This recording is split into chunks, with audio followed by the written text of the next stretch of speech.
Champions trophy होने वाली है और डेफिनेटली उसके लिए मेंटोर होना भी बहुत ज़रूरी है। इसी के साथ साथ अगर हम देखें तो जो ट्रेनिंग होती है, ट्रेनिंग कोच का होना भी बहुत ज़रूरी है। तो पीसीबी इस हवाले से बहुत ज़बरदस्त फैसले कर रहा है। इसके अलावा कल हाफिज साहब और मैं डिस्कशन कर रहे थे स्क्वाड के मुतालिक जो कि टेस्ट के लिए अनाउंस किया गया, जिसमें इमामुल हक नहीं है। फिर इसके अलावा अगर हम शाहीन्स की बात करते हैं तो उसके अंदर नसीम शाह की शमूलियत और बहुत सारे ऐसे प्लेयर्स का शामिल होना कि एक शाहीन्स, क्योंकि एक नई टीम को फ़रोग देने की उसके अंदर बात होती है, लेकिन अगर हम देखते हैं कि उसमें सरफराज अहमद भी हो, उसमें नसीम शाह भी हो, तो फिर एक सवालिया निशान ज़रूर खड़ा हो जाता है। इसी के साथ अगर हम देखें तो टेस्ट के स्क्वाड के अंदर भी बहुत सारी ऐसी चीज़ें हैं जिनके ऊपर सवाल करने का दिल करता है बहुत ज़्यादा। तो मेरे साथ सेट पर मौजूद है नाज़रीन आप सबकी जान क्रिकेट की शान हाफिज़ इमरान। अस्सलाम वालेकुम हाफिज़ साहब, कैसे हैं? बहुत शुक्रिया जी, अल्हम्दुलिल्लाह। हाफिज़ साहब, हम मेंटोर की तरफ भी आएंगे और हम ट्रेनिंग कोच की तरफ भी आएंगे, लेकिन उससे पहले हम बात करेंगे स्क्वाड के मुतालिक, जिसके ऊपर हम कल बात कर रहे थे और हमारे पास वक्त कम था तो हम बात उस तरह से कर नहीं पाए। लेकिन ये कि हाफिज़ साहब, सरफराज अहमद का शाहीन्स में होना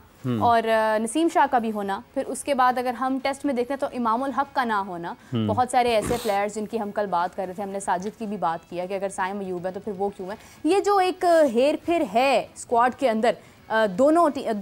मतलब फॉर्मेट्स के अंदर, आप कैसे देखते हैं? देखिए, एक बात यह है कि दो तीन चीज़ें बड़ी अहम है। जैसे कल पाकिस्तान क्रिकेट बोर्ड ने जो अपनी प्रेस रिलीज़ जारी की थी उसमें बताया गया था कि इमामुल हक जो है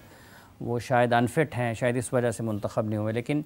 उसमें कुछ चीज़ें और तरीके से सामने आ रही हैं। अगर हम कल ही पाकिस्तान के साबिक़ कप्तान सलमान भट्ट साहब ने कहा है एक जगह पर, वो अपने के इमाम को पाकिस्तान क्रिकेट बोर्ड की सिलेक्शन कमेटी के जो दो अरकान हैं, मोहम्मद यूसुफ और असद शफीक, अब बुनियादी तौर पर उनका ये बयान अपने दोनों क्रिकेटर्स जो हैं सिलेक्शन कमेटी में जो शामिल क्रिकेटर्स हैं उनके ऊपर एक सवालिया निशान है कि उनकी मौजूदगी में अगर कोई एक नॉन क्रिकेटर किसी भी पाकिस्तान टीम के खिलाड़ी को और उनकी लोगों के सामने है कारकर्दगी, ये एक अलग बहस है कि उन्होंने किसके ख़िलाफ़ रन्स किए, किसके ख़िलाफ़ नहीं किए, कितने किए। तो सारी की सारी टीम टेस्ट पाकिस्तान की अगर किसी टीम के ख़िलाफ़ खेल रही है तो अकेले इमाम नहीं खेल रहे, सारी खेल रहे हैं उसके ऊपर। तो बुनियादी तौर पर जो उनको एतराज़ उनके ऊपर लगाया गया है वो ये नहीं है कि उनकी फ़िटनेस है, वो एतराज़ ये लगाया गया कि शायद जब पाकिस्तान ऑस्ट्रेलिया के ख़िलाफ़ टेस्ट मैचेस खेल रहा था तो इमामुल हक को उनकी सुस्त बैटिंग की वजह से पाकिस्तान की इस टीम में जिसने बांग्लादेश के ख़िलाफ़ टेस्ट मैचेस खेलने हैं उनको टीम से ड्रॉप किया गया है। और अब अगर यही एक एतराज़ है तो सबसे पहले अगर ये मसला भी है जिस वजह से उनको अब ड्रॉप किया गया, तो पाकिस्तान ने काफ़ी महीने हो गए हैं ऑस्ट्रेलिया के ख़िलाफ़ टेस्ट मैचेस खेले थे, और अगर उस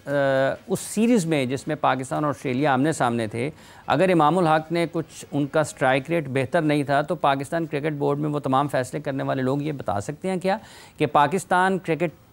टीम की कारकर्दगी बैटिंग के शोबे में उन तीनों टेस्ट मैचेस में क्या थी, पाकिस्तान के सारे बैटर्स ने कुल मिलाकर कितने ओवर्स खेले थे, एक इनिंग्स कितने ओवर्स तक थी, आपका टेस्ट मैच कितने दिनों तक गया था। तो अगर तो आप टेस्ट मैच आपके ड्रॉ होते रहे हैं और सिर्फ एक बैट्समैन की वजह से होते रहे हैं तो फिर तो आप उसके ऊपर बात कर सकते हैं कि इसको थोड़ा सा बेहतर करने की ज़रूरत है। लेकिन अगर आपके पास आपके जो प्लेयर्स हैं, आप बैटिंग आपकी सर्वाइव ही नहीं करती है, मतलब मुझे याद नहीं पड़ता कि शायद सेकंड न्यू बॉल भी लिया पाकिस्तान ने अपनी बैटिंग में उस टेस्ट सीरीज़ में या नहीं। तो अगर इस किस्म की सूरत हाल आपकी बैटिंग किया और उसमें आप आ जाएं किसी एक बैट्समैन की स्ट्राइक रेट के ऊपर, तो ये इतनी ज़्यादा कोई भली बात मालूम नहीं होती। और उससे भी ज़्यादा जो परेशान कुन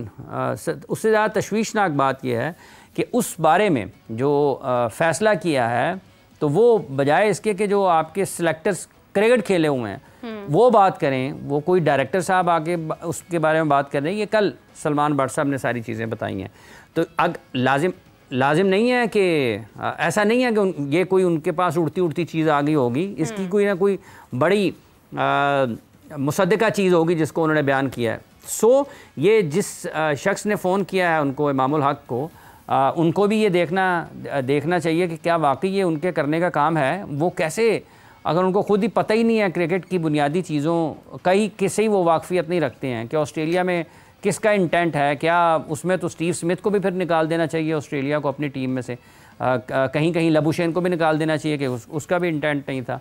तो ये बड़ी हैरान कुन चीज़ है कि अगर आपने सिर्फ इस बुनियाद, और अगर फ़र्ज़ कर लें ये था और आपने ये समझा था कि ऐसे है, तो आपने उस टेस्ट सीरीज़ के ख़त्म होने से लेकर इस टेस्ट सीरीज़ के शुरू होने से या इसके स्क्वाड के ऐलान होने तक क्या पाकिस्तान क्रिकेट बोर्ड ने या उसके जो भी लोग फ़ैसला करने वाले हैं, क्या उन्होंने ये फ़ैसला किया कि इमाम के स्ट्राइक रेट को बेहतर बनाने के लिए किन चीज़ों पर काम करने की ज़रूरत है? तो आपने बराह रास्त एक खिलाड़ी को सिर्फ इस वजह से कि उसका स्ट्राइक रेट ठीक ना हो, वो ऑस्ट्रेलिया में आप क्रिकेट खेल रहे हैं, उनकी वो टीम है जो वर्ल्ड टेस्ट चैम्पियनशिप खेली हुई है, अपने मैदानों पर वो हमेशा से बहुत अच्छे रहते हैं। दूसरा, नया बॉल उन्होंने आपको लेने नहीं दिया और आपने किस पर निकाल दिया है? स्ट्राइक रेट के ऊपर निकाल दिया। सो ये बड़ी अफसोसनाक चीज़ है कि इस तरीके से अगर आपके फ़ैसले होंगे तो आपके पास तो पहले ही ज़रा उतने ज़्यादा टेस्ट के बैट्समैन मौजूद नहीं हैं, बैटर्स मौजूद नहीं हैं, और अगर आपके पास जो हैं, अगर आपने उनके साथ भी ये सलूक करना है और इस तरीके से फ़ैसले करना है, तो ये बुनियादी तौर पर जो सवालिया निशान है ये है सबसे पहले जो आपके सेलेक्टर्स हैं, और उसके साथ साथ फिर कप्तान के ऊपर भी आएगा। क्या कप्तान वाकई समझता है कि वहाँ पर जो हालात थे वो उसमें उन हालात के मुताबिक उनकी बैटिंग ज़रा सुस्त रफ्तारी से उन्होंने की है? तो ये इसके ऊपर एक सवाल है। बहरहाल देखना ये है कि इसको किस तरीके से पाकिस्तान क्रिकेट बोर्ड की सिलेक्शन कमेटी देखती है। मोहम्मद यूसुफ और असद शफीक, ये दोनों पाकिस्तान के लिए क्रिकेट खेले हैं। मोहम्मद यूसुफ पाकिस्तान के कप्तान रहे हैं, असद शफीक ने भी तवील अरसे तक पाकिस्तान के लिए क्रिकेट खेली है। इन दोनों को जवाब देना है कि क्या वाकई ऐसा है, अगर नहीं है तो फिर क्या सूरत हाल है, इमाम क्यों ड्रॉप हुए हैं। अगर आपने उनकी फ़िटनेस का बताया है या आपने कहा कि अनफिट है, तो क्या इस टीम का फ़िज़िकल फ़िटनेस का टेस्ट हुआ है जिसमें अकेले वो हैं? इंजरी अगर उनको है तो इंजरी के बारे में भी आपको तफसीलात जो हैं वो आपको आवाम के सामने और मीडिया के सामने। आमिर जमाल की भी शमूलियत जो है वो इंजरी के हवाले से मशकूक है। हाफिज़ साहब, दो सवाल है मेरे इसके ऊपर जो मेरे जहन में आए हैं। एक तो ये है कि इंटेंट की कितनी अहमियत है टेस्ट के अंदर, पहली बात ये। दूसरी बात ये कि इमामुल हक का अगर स्ट्राइक रेट बेहतर नहीं था, बहुत अरसा गुजर गया है ऑस्ट्रेलिया के बाद, अभी जब दोबारा टेस्ट आया, तो कहाँ है पीसीबी, कहाँ है कोच, कहाँ हैं ट्रेनर्स? उन्होंने क्यों उनके स्ट्राइक रेट पर काम नहीं किया, क्यों उनको बेहतर करने की कोशिश नहीं की है? मुझे तो कहीं इमामुल हक नज़र नहीं आया, यही अभी बात की ना कि उस टेस्ट सीरीज़ को ख़त्म हुए और इस टेस्ट सीरीज़ को शुरू होने में कितना वक्त गुजर गया। अगर आपको ये एतराज़ था तो क्या इस दौरान आपने कोई काम किया? अगर आपने वो कोई काम ही नहीं किया तो आपने तो ये थोड़ा करना है कि एक आपका इस्टेब्लिश क्रिकेटर है, वो इंटरनेशनल क्रिकेट पाकिस्तान के लिए खेल रहा है, रन कर रहा है, उसकी अच्छी खासी एवरेज है, रन स्कोर है पाकिस्तान के लिए, एक सेट ओपनिंग बैटर है आपका, और आपने उसको इस वजह से निकाल दिया है। इसके कि आप उसकी सलाहियतों से इस्तेफादा करें, आप उसकी स्किल्स को इन्हेंस करने की कोशिश करें, आपने वो काम किया नहीं है। और जो सबसे आसान काम है कि आपने उसको टीम से बाहर कर दिया, तो वो आपने उसको बाहर कर दिया। आमिर जमाल फिटनेस से मशरूत हैं, ये भी बहरहाल एक ये जैसे कल भी हमने इसका जिक्र किया था कि अगर तो इतने फ़िट वो नहीं है कि आप 15 दिन में उनके बारे में ये फ़ैसला नहीं कर सकते कि वो फ़िट हो जाएंगे या नहीं हो जाएंगे, तो आपको ख़तरे में नहीं डालना चाहिए। हम देख चुके हैं मादी में नसीम शाह, शाहीन आफरीदी वाला कि शाहीन आफरीदी अगर हाफ फिट थे, फ़खर जमान ने एक मरतबा कह दिया था कि वो फिट हैं 70% या 80%, ये चीज़ें हम देख चुके हैं। तो दुनिया को अगर आप देखते हैं तो आपके टॉप प्लेयर्स होते हैं, ये जो आपके तेज़ी से उभर कर सामने आ रहे होते हैं, आप उनके करियर को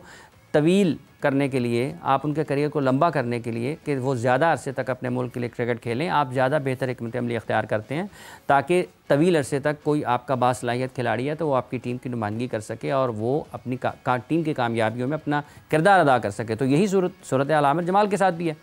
बिल्कुल सही है। हाफिज़ साहब, अगर हम शाहीन की बात करते हैं जो कि उसकी टीम इन्होंने बनाई है, उसके अंदर इन्होंने नसीम शाह का भी नाम मैंने देखा, इसमें सरफराज अहमद का भी नाम देखा। दरअसल ये बुनियादी हक़ तो उन प्लेयर्स का है जो इंतज़ार करते हैं, जो डोमेस्टिक खेलते हैं, फर्स्ट क्लास खेलते हैं, और उसके बाद उनको यहाँ पर होना चाहिए मेरे ख्याल से तमाम प्लेयर्स को यहाँ पर। I don't think so. आप बेहतर बता सकते हैं कि क्या ज़रूरत थी कि हम यहाँ पर भी कुछ, जिस पर हम कल भी बात कर रहे थे बहुत तफसीलन, कि यहाँ पर भी क्या ज़रूरत थी कि हम अपने कुछ एक्सपीरियंस प्लेयर्स को यहाँ पर लेकर आएँ? देखिए, ये मिस मैनेज है ना, वो जो साहब पाकिस्तान की इंटरनेशनल क्रिकेट को देखते हैं, ये उनकी बुनियादी जिम्मेदारी है कि वो अगर स्विच हो रही हैं टीमें कहीं पर आपके टूर्स, तो वो आपको इस तरीके से उनको ऑर्गेनाइज होना चाहिए, उनका इंतज़ाम इस तरीके से होना चाहिए कि जो आपका सबसे बेहतर प्लेयर है वो सबसे बेहतर जगह पर आपको खेलता हुआ दिखाई दे। और जिन लोगों को यहाँ पर इस ए टीम में खिलाया गया है, इससे बेहतर क्रिकेटर्स को, या इससे बेहतर से मुराद ये नहीं है कि वो जो इसके लिए ज़्यादा वो जहाँ से फ़ायदा हासिल कर सकते हैं। सरफराज अहमद ने पाकिस्तान की शाहीन्स की तरफ से खेल कर क्या हासिल करना है? वो पाकिस्तान के कप्तान है, 2017 में चैम्पियंस ट्रॉफी पाकिस्तान ने जीती, वो उसके कप्तान थे उस वक्त, ठीक है। अब मतलब शाहीन्स में डालने का उनको क्या कोई वजह समझ नहीं आती है, हाँ। कोई वजह समझ नहीं आती है। और जहाँ तक ताल्लुक नसीम शाह का है वो भी उसमें है। तो नसीम शाह के बारे में तो बासित अली साहब ये कहते हैं कि शायद उनको इसलिए रखा है उन्होंने कि शायद उनकी फॉर्म, उनकी फ़िटनेस चेक कर लें। अब मेरा ख़्याल है कि वर्ल्ड कप की टीम में नसीम शाह भी थे और वो वर्ल्ड कप में मुझे याद नहीं पड़ता कि उसके बाद कहीं ये सुनने को मिला हो कि उनको कोई इंजरी हो गई है, या उसके बाद अगर कहीं उन्होंने क्रिकेट खेली है तो कोई इंजरी हो गई। अगर कहीं इस किस्म की खबर हो तो मेरी नज़र से गुजरी नहीं है, और अगर गुजरी हो तो मैं भूल गया हूँगा, हो सकता है कुछ भी हो सकता है। तो फिर ये मिसकम्युनिकेशन बाहर क्यों आई कि हंड्रेड्स लीग इसलिए नहीं दी कि वर्कलोड ज़्यादा ना हो जाए? फिर इसकी रीज़न ये आप देखें वो वहाँ पर नहीं गए ना, शाहीन भी नहीं गए, वहाँ पर बाबर और रिजवान को भी नहीं मिला NOC, ठीक है जी, और इनको भी नहीं मिला, नसीम को भी। तो अगर सारे के सारे ही उस जगह से उतने दिनों में कोई क्रिकेट नहीं खेले हैं तो नसीम अकेले की फॉर्म और फिटनेस चेक करने का आपको क्या कोई आपको शक है उसके बारे में? हाँ। और अगर आपको किसी भी हवाले से कोई शक है तो आपको ये काम टीम में मुंतखब करने से पहले करना चाहिए, बजाय इसके कि अगर वो फिट नहीं है, फ़र्ज़ कर लें या वो उनका रिदम नहीं है या उनकी फॉर्म नहीं है, तो आप उनको शाहीन्स में अगर फ़र्ज़ कर लें कि वो सारी चीज़ों से लैक कर रहे हैं, उनकी कमी है, तो फिर आपको स्क्वाड भी नहीं रखना चाहिए। अगर फॉर्म का कोई मसला है, अगर फिटनेस का कोई मसला है, तो आप उसको रख ही क्यों रहे हैं ना? आप इवेंट में डिसाइड करेंगे कि ये खेल पा रहा है या नहीं। तो ये एक सवालिया निशान है कि अगर आपने नसीम को, फिर मोहम्मद अली तो अभी पाकिस्तान की टीम के साथ शाहीन्स के साथ डार्विन गए थे, ठीक है। मीर हमज़ा इंग्लैंड क्रिकेट खेलते रहते हैं काउंटी, वो वहाँ पर खुर्रम का मसला था, मेरा ख्याल है कि वो उनके साथ कुछ थे मसाइल शायद, और वो उनको आप देख सकते हैं। लेकिन ये जो पाकिस्तान के लिए खेले हुए हैं, इनको तो शाहीन्स के लिए मेरा क्या, किसी को भी अगर थोड़ी बहुत भी समझ है और वो उसको फॉलो कर रहा है क्रिकेटर्स को अपनी, और क्रिकेट को और दुनिया भर के क्रिकेट को देख रहा है, और उसको ये समझ आती है कि यहाँ पर, और उसके पास ये भी नाम हो कि आप किन किन खिलाड़ियों को वहाँ पर ला सकते हैं, तो फिर आपको शाहीन्स में नसीम शाह अकेला ही है, फिर तो शाहीन आफरीदी को भी आपको चेक करना पड़ेगा, फिर तो आपको उनको बाकी तमाम जो आपके फास्ट बॉलर, आमिर जमाल की आपने फिटनेस चेक करनी है, मतलब मीर हमज़ा को भी आपने डाल दिया, मेरा ख्याल है ए टीम में मोहम्मद अली को भी डाल दिया, खुर्रम को, सारे फास्ट बॉलर आपने डाल दिए हैं कि चलें जी पहले यहाँ पर आप ऐसे बस जैसे जगह पूरी कर रहे हैं बस, तो वो फिर शाहीन को भी डाल देते ना, फिर शाहीन आफरीदी को भी डाल देते, मतलब एक साइड मैच रख लेते, पूरी अपनी टीम खिला लेते, तो उसमें किसी को ये भी गिलाना होता। तो एक नज़र आती है ना, नसीम शाह को चेक कर लें जी कि इसकी फिटनेस है या नहीं है, तो मोहम्मद अली तो खेल के आ रहे हैं, फिर उनका क्या देखना था आपने, ठीक है। इसी तरीके से मीर हमज़ा की अगर काउंटी क्रिकेट खेलते हुए आ रहे हैं तो उनको क्या देखना है। सो ये वो फैसले हैं जिन पर कहीं ना कहीं नज़र आता है कि जो चंद दिन पहले उन्होंने जिक्र किया था वक़ार यूनुस साहब ने, कि शायद ऐसी चीज़ें जो है वो तारीख़ का हिस्सा बन जाए। तो हर रोज़ तारीख़ बन रही है, ये भी एक तारीख़ का सरफराज अहमद साहब को वो शाहीन्स में शामिल करके तारीख़ बना रहे हैं, तारीख़ रकम कर रहे हैं, तारीख़ लिख रहे हैं। यह तारीख़ का हिस्सा होगा ना कि सरफराज अहमद पाकिस्तान के लिए, पाकिस्तान के कप्तान हैं, उनका इतना एक तवील करियर है पाकिस्तान के लिए, और 2017 में वो पाकिस्तान के लिए चैम्पियंस ट्रॉफ़ी खेले, पाकिस्तान की कप्तानी की 2017 की चैम्पियंस ट्रॉफ़ी में, पाकिस्तान ने फ़तह हासिल की 2017 की चैम्पियंस ट्रॉफ़ी में, और 2024 में वो पाकिस्तान शाहीन्स के लिए खेल रहे हैं। तारीख़ बन रही है, तारीख़ बन रही है।